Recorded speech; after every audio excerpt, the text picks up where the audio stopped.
In 1815, a mysterious veil of dust began to spread over the Earth.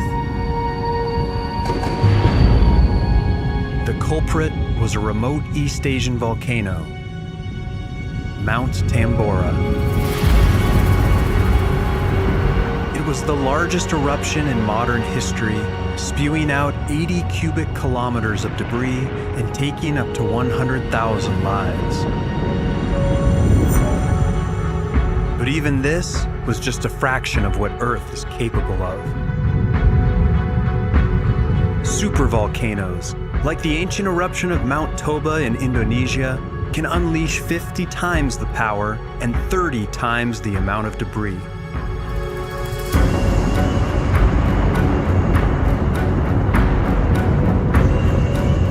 An eruption of this scale today would be catastrophic, potentially claiming up to 1 billion lives.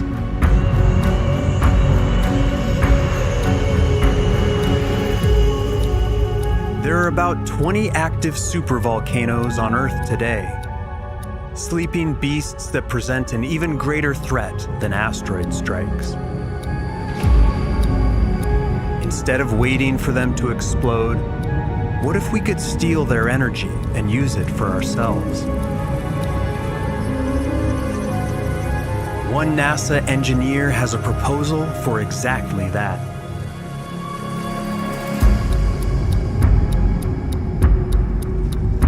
The idea is to drill a series of boreholes several kilometers deep around the outside of the magma chamber. Cold water would then be injected down into the rock, become superheated, then get pumped back to the surface to carry the heat away, gradually cooling the magma.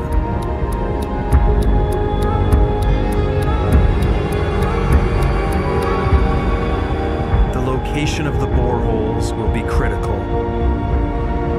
Drilling too close to the chamber itself would risk triggering an accidental eruption.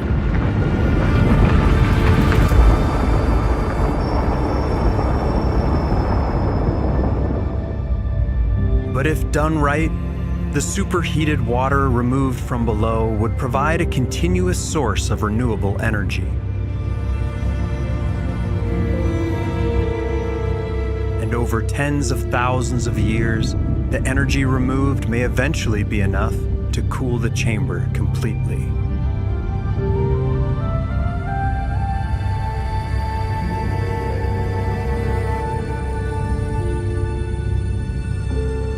To fully protect civilization, we will have to neutralize not just every existing supervolcano,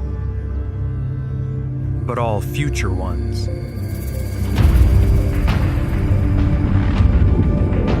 Magma plumes from Earth's mantle are continually bubbling to the surface. These plumes will continue to trigger supervolcanic eruptions as often as every 50,000 years. Learning to harness these forces could mean the difference between catastrophic collapse and the long-term survival of humanity.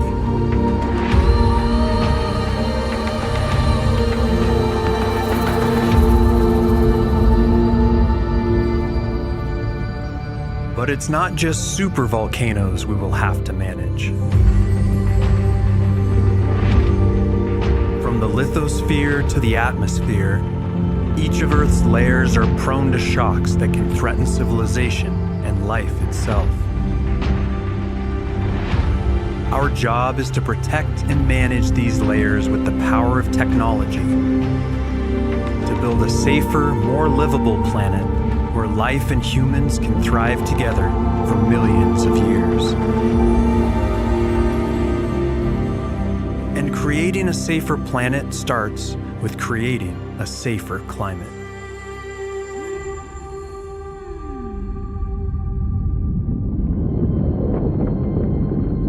In 1991, the eruption of Mount Pinatubo ejected 20 million tons of sulfur dioxide into the stratosphere. Reflecting sunlight around the world, and causing global temperatures to fall up to half a degree Celsius for nearly 2 years. The cooler temperatures even slowed the pace of sea level rise for the next decade. With global temperatures and climate catastrophes on the rise, this event inspired a bold idea. Artificial volcanic eruptions. Like putting sunscreen on the Earth, spraying sulfur dioxide high in the stratosphere would reflect sunlight and temporarily cool the planet.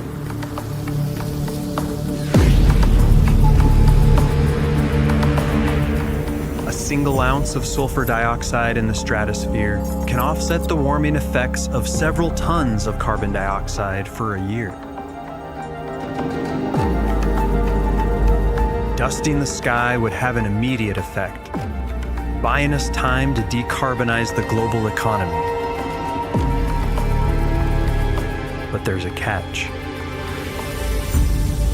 The exact effects may be unpredictable and uneven. Weather patterns could become erratic and threaten food supplies. With so much at stake, the fight for control over Earth's climate could even escalate into armed conflict.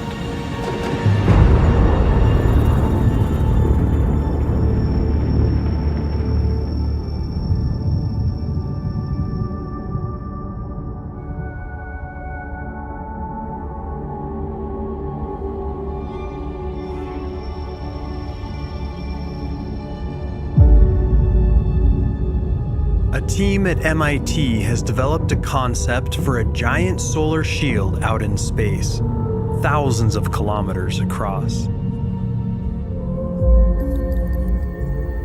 Placed where the gravitational pull from the sun and Earth balance out, it could reduce sunlight by 1.8%, just enough to bring temperatures down to pre-industrial levels.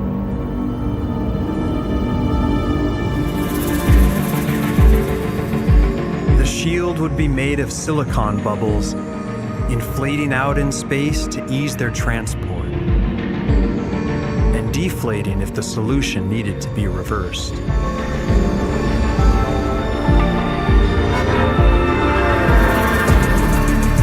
To block enough sun, this solar shield would have to be absolutely massive, about the size of Brazil.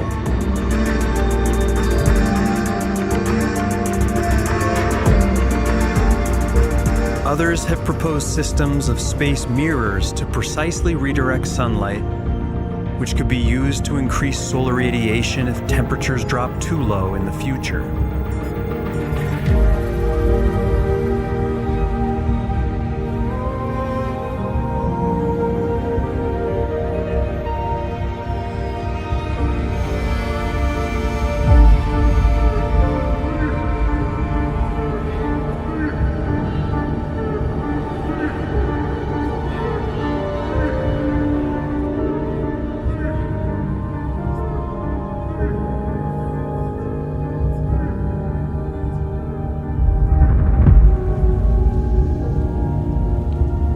Large-scale ecosystem engineering can go a long way in securing the stability of Earth's systems. In 2007, the United Nations launched the Great Green Wall Initiative, a huge effort to plant a 5,000-mile belt of trees across the entire African continent.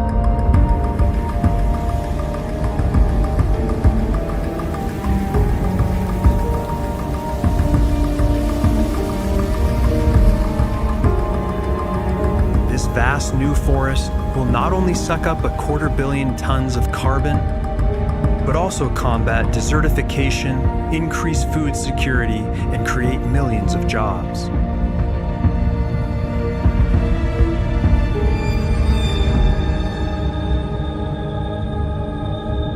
Managing our planet effectively will require forging deep alliances with the biosphere. That includes preservation of natural carbon sinks like the Amazon rainforest, which are a critical ecological counterweight to human activity.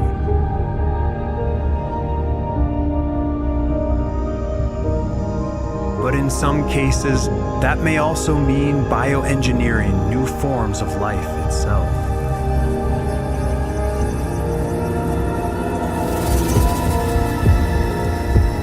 By tweaking the machinery of photosynthesis, scientists have recently created plants that grow up to 40% larger than their natural counterparts, hinting at a future of radically enriched crops and plant life.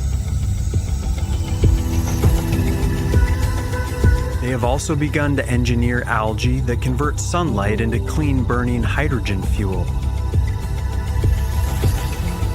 and microbes that have been reprogrammed to generate electricity from mud and wastewater.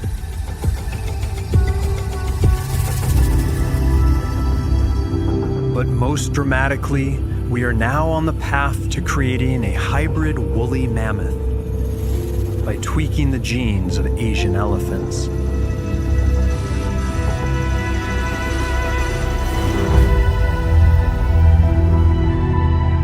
These creatures could be reintroduced to the Arctic, where they would help keep the permafrost frozen and prevent billions of tons of CO2 from leaking into the air.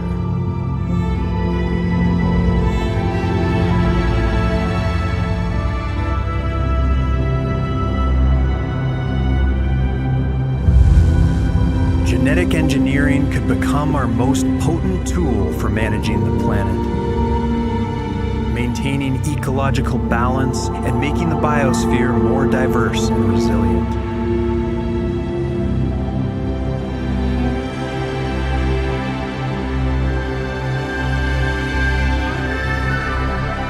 The wonders of the future may not be built with concrete or circuits, but with cells.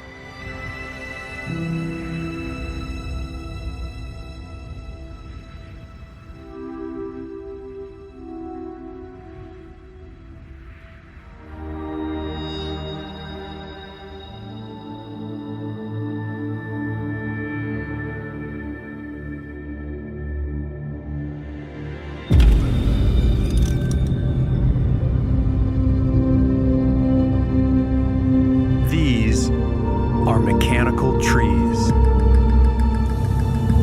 They mimic the real thing by soaking up carbon onto special plates that act like leaves. Once captured, the carbon can be buried or recycled, and the cycle repeats.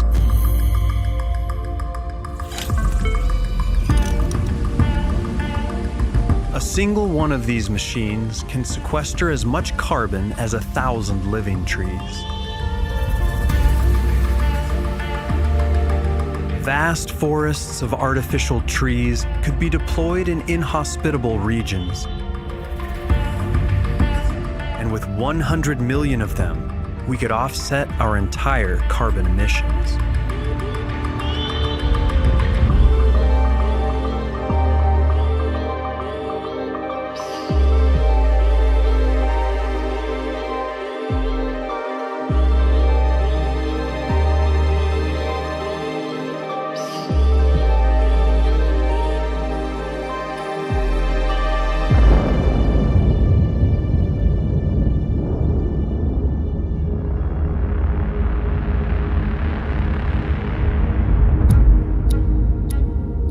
Excess carbon dioxide in the oceans is weakening food chains by causing the water to become more acidic.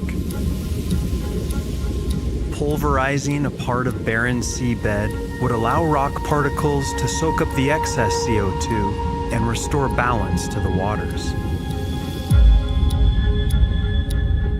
A single nuclear bomb placed 5 kilometers beneath the seabed could shatter enough rock to sequester 30 years of carbon emissions.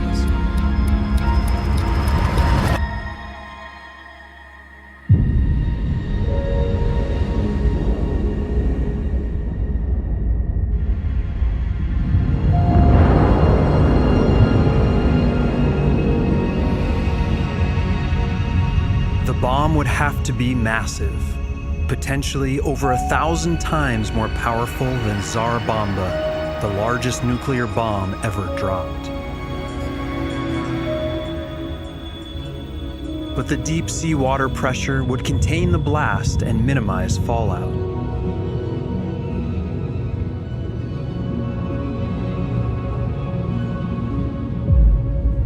The best location could be the remote Kerguelen Plateau, where the seafloor is mostly barren and rich in basalt rock.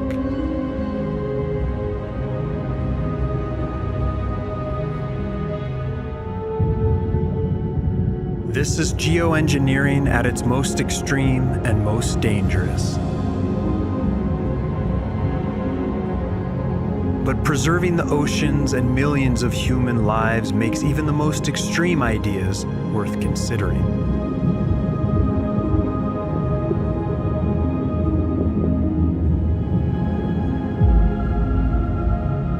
For a safer way to manage the seas, we don't have to go far from shore.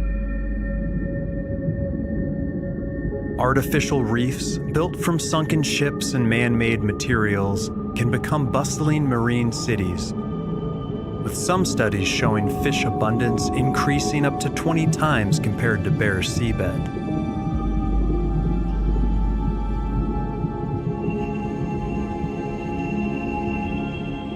Widespread artificial reefs could boost the ocean's natural carbon drawdown by offering habitats for trillions of corals, shellfish, and seaweeds that capture carbon during their growth.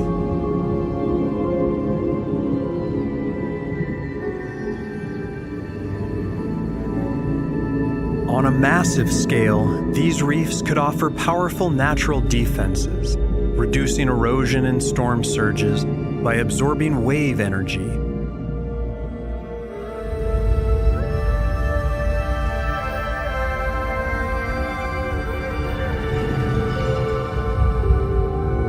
But managing our planet's hydrosphere is about more than protecting our oceans.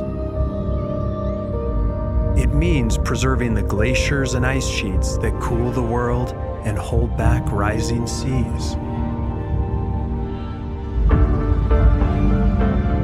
This is the Thwaites Glacier in Antarctica, a massive ice sheet that spans 75 miles. Rising ocean temperatures are causing warm oceanic currents to wind their way underneath the glacier, causing it to crack and destabilize. If it collapses into the sea, it could trigger up to 10 feet of sea level rise, flooding coastal cities around the world. To avert disaster, a geoengineer at the University of Lapland has a bold plan. The idea is to construct a massive 100-kilometer-long underwater curtain around the glacier, designed to block warm ocean currents from reaching the underside of the ice.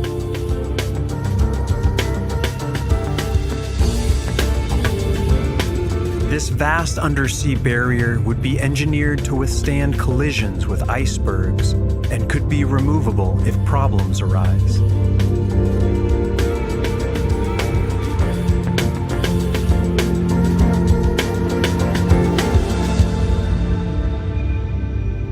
At the opposite pole of the planet, ambitious proposals are being made to stop the loss of Arctic sea ice. Vast fleets of wind-powered pumps could draw seawater to the surface during the winter and spray it over the Arctic surface, where it would rapidly freeze in the frigid air.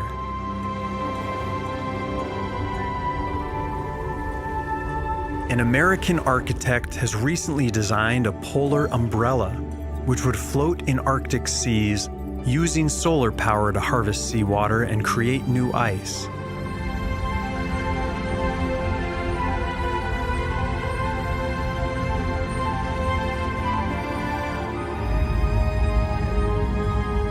Deployed in the fastest melting regions, these umbrellas would cast a cooling shade that would lower surface temperatures and rejuvenate the Arctic ice.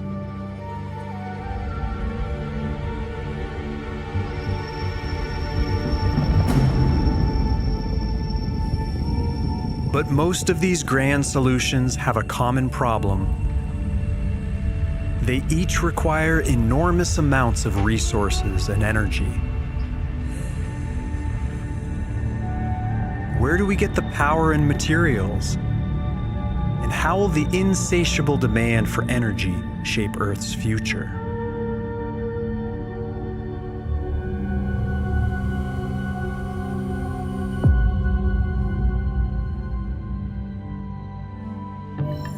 For the last 2 centuries, our energy use has been growing exponentially, surging over 7,000% and fueling a 100-fold increase in global economic output. Continuing this level of growth will eventually require generating hundreds of trillions of additional watt-hours every single day. But thanks to revolutions in solar power efficiency, covering just 0.3% of the Earth's surface in solar panels would be enough to power all of civilization. And the frontier of our solar-powered future will be one of the least livable regions of the planet: the deserts.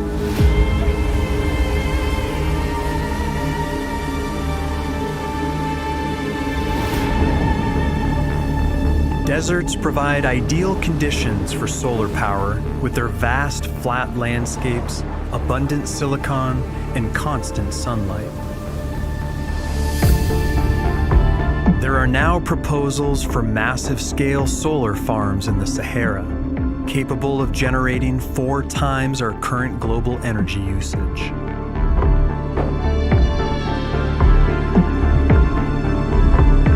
Covering over 20% of this desert could have dramatic side effects.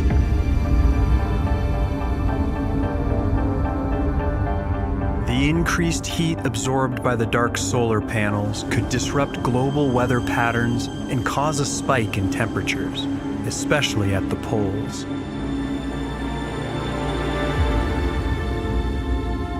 No matter how or where we get our energy, producing too much on planet will eventually be deadly. If our consumption grows at just 2% per year, we will use up all the energy available to Earth in as little as a few hundred years. But the real problem is that the waste heat from energy production at this scale would heat the Earth by over 20 degrees Celsius, which would make large parts of the planet uninhabitable. This will be the defining challenge of the coming millennia. How do we balance continuous energy growth with a safe, stable planet?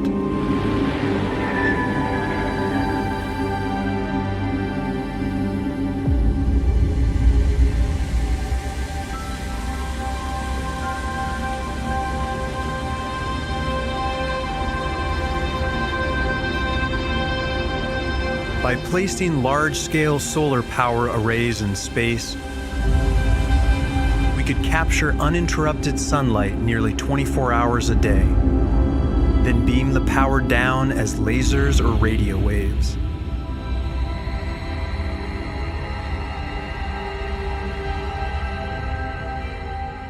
Orbital power systems would shed their excess heat into the cold expanse of space, instead of heating up our atmosphere.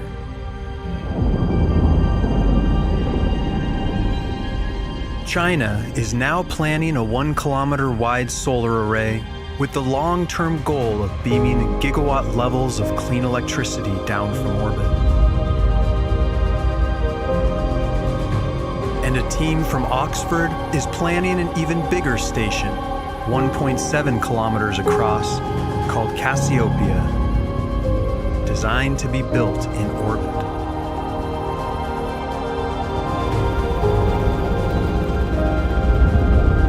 But collecting the power in space and beaming it down still has its own waste heat problems, as energy is still being added to the Earth system. The The solution is to move our power-hungry industries entirely into space.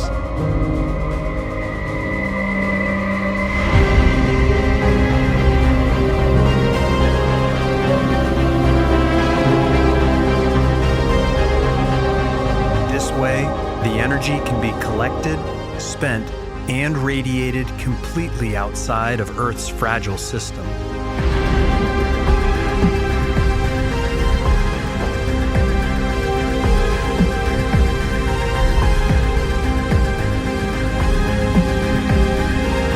And to get all this material into space efficiently, we need something incredibly audacious.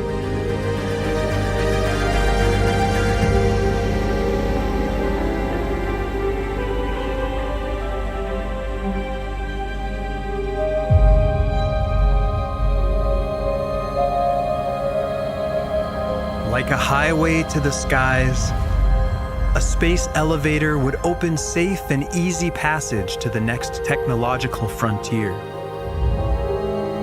enabling the build-out of next-generation space infrastructure.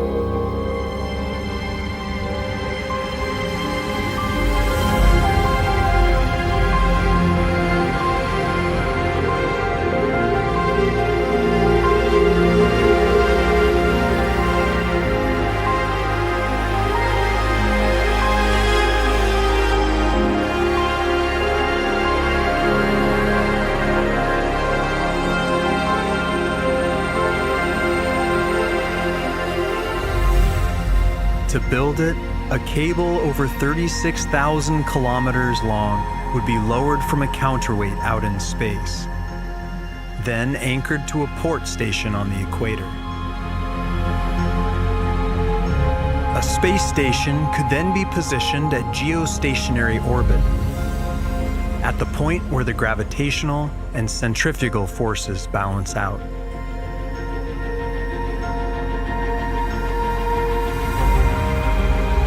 Laser or nuclear-powered rail cars would ascend the cable, carrying multiple tons of cargo at a time, which could drive launch costs down to under $100 per kilogram, 50 times cheaper than today.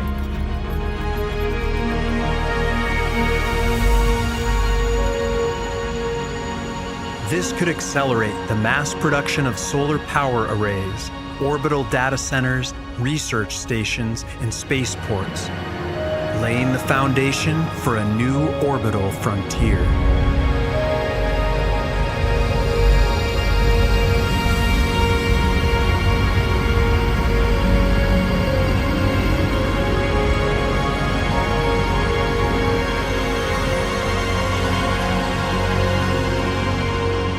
But building this beanstalk to the heavens would be a daunting engineering prospect, requiring tether materials far stronger than anything that exists today. And moving human industry into space comes with its own major risks, especially space debris. Tiny pieces of scrap metal as small as a fleck of paint can tear through satellites and infrastructure, creating even more debris and causing a chain reaction of destruction known as the Kessler syndrome. To solve this, AI-guided laser systems could rapidly identify and deflect small debris.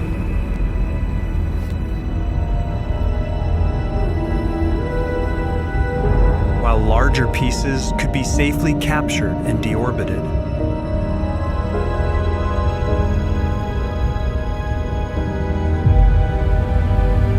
If we can neutralize these risks, then a space elevator could be just the beginning of an even greater vision of our planet's future.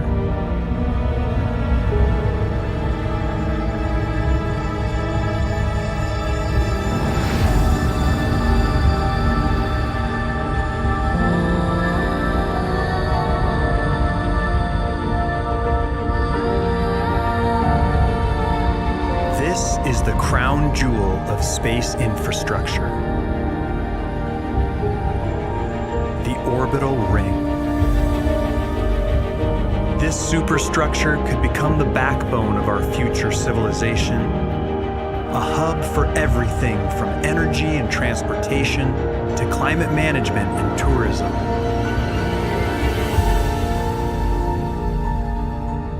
In its basic form, a simple ring of wire would orbit the Earth around 200 kilometers up, with a stationary platform magnetically levitated above the spinning ring.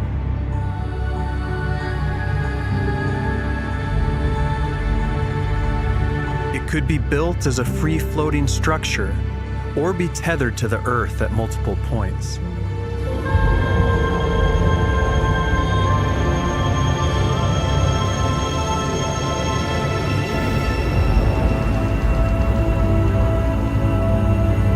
Sky hooks and even hanging skyscrapers could dangle beneath the ring, serving as launch points, research hubs, or cities in the sky.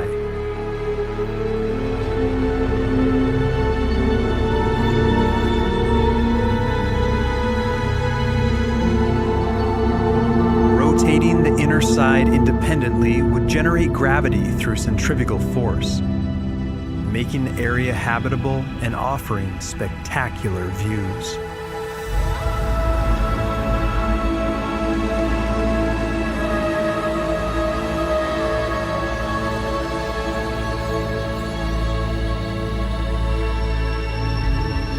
While no current technology can simulate gravity on the outer edge, it could still serve as a zone for microgravity industries and research habitats.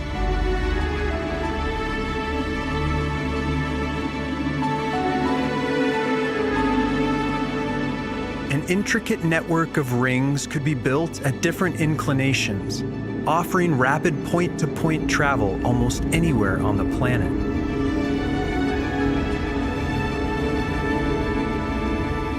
These layers could extend far outwards, even potentially networking with the moon.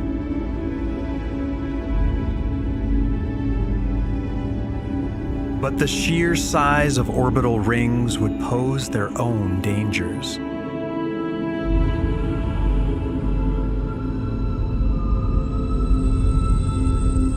A shadow the width of the ring itself would sweep over the Earth each day.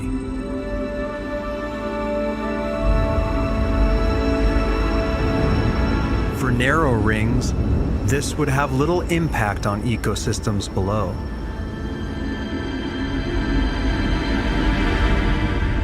But wider rings, stretching over 1,500 kilometers, could cause major disruptions to the climate, blocking out the sun for an hour or more daily.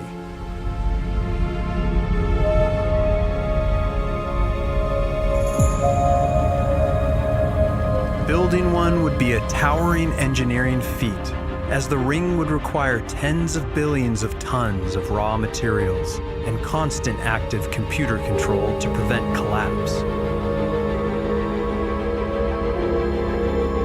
To avoid impacting the Earth, the resources could be mined from asteroids.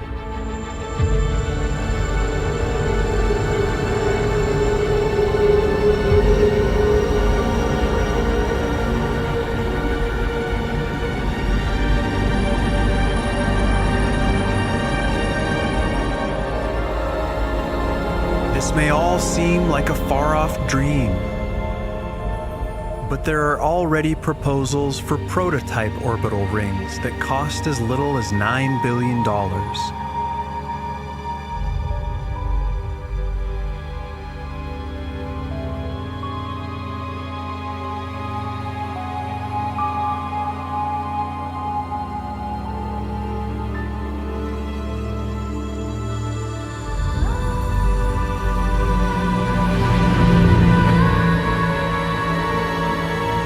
People and heavy cargo could be transported along the ring networks to anywhere on Earth in only a few hours.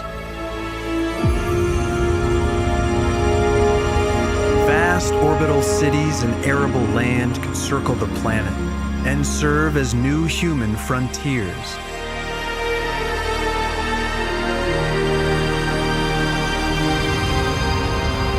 With energy and heavy industry woven into the ring, we could scale our growth without disturbing the planet, preserving Earth as a sanctuary for life.